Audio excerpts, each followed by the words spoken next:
Continuing some below average temperatures for those overnight lows last night, still remaining below freezing, though as we went through our afternoon today, increasing those temperatures and actually had a very beautiful Sunday in those upper 60s, actually hitting 69 for that afternoon high and surpassing average, which is 65, though still seeing those below average overnight lows, and that's going to change through the next couple of days as we start to increase those temperatures. And you look at our time lapse of our afternoon, some clouds throughout the sky as we go into those overnight hours, still seeing some clouds throughout the sky and in for a beautiful night, not cooling down nearly as much as what we saw yesterday. Currently sitting at 48 degrees, that dew point at 21. A little bit humid out there, a little bit more humid than what we were seeing this afternoon, still in those teens. Now humidity sitting at 34% and those winds calming down now out of the southwest at 6 miles per hour. That temperature change again, still increasing those temperatures from what we were seeing 24 hours ago, about an 8-degree increase here in San Angelo, and most of us seeing those southern parts of the Concho Valley seeing only about a 5-degree increase, though as we go towards those northern parts of the Concho Valley, seeing a bigger increase and into about 10 degrees warmer than what we were seeing at this time yesterday. And those current temperatures again sitting in those lower 40s for much of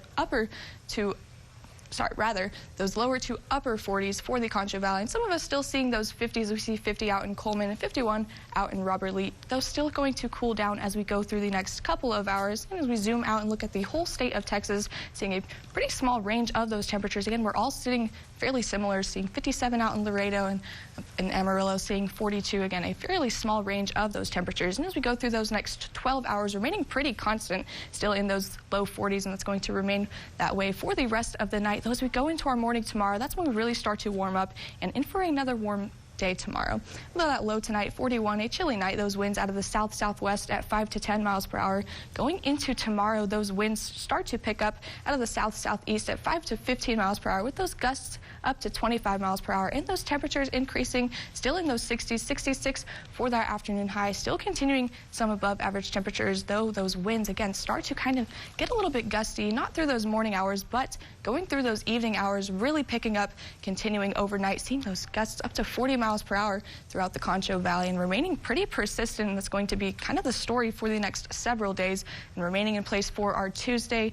Not very calm until we go into those overnight hours Tuesday, though going into our Wednesday, they pick up once again. And you look at some of that cloud coverage we have been seeing again, a little bit of clouds throughout our sky today. And going into our day tomorrow, those cloud coverage really start to increase, seeing some mostly cloudy skies, and going into those overnight hours for our Monday, could be seeing some isolated showers move through the Concho Valley again, seeing them start to peak into the Concho Valley as we go to those late night hours and really becoming widespread as we pass midnight. Though as we go into those morning hours, as you're waking up on your Tuesday, they start to move off to the east. East Texas finally starts to see some of those showers, though we start to clear out and seeing some pretty clear conditions for the rest of our Tuesday. Finally starting to see a little bit of cloud coverage late Tuesday, and that kind of starts to remain in place through the next couple of days, that on and off cloud coverage, and really expected for the rest of our work week. And you look at our 7-day forecast, again, continuing those above average temperatures as we start our work week. Some beautiful conditions for our Valentine's Day as well as our Wednesday, though late Wednesday, a cold front comes through, and that's really going to drop those conditions for the rest of the week.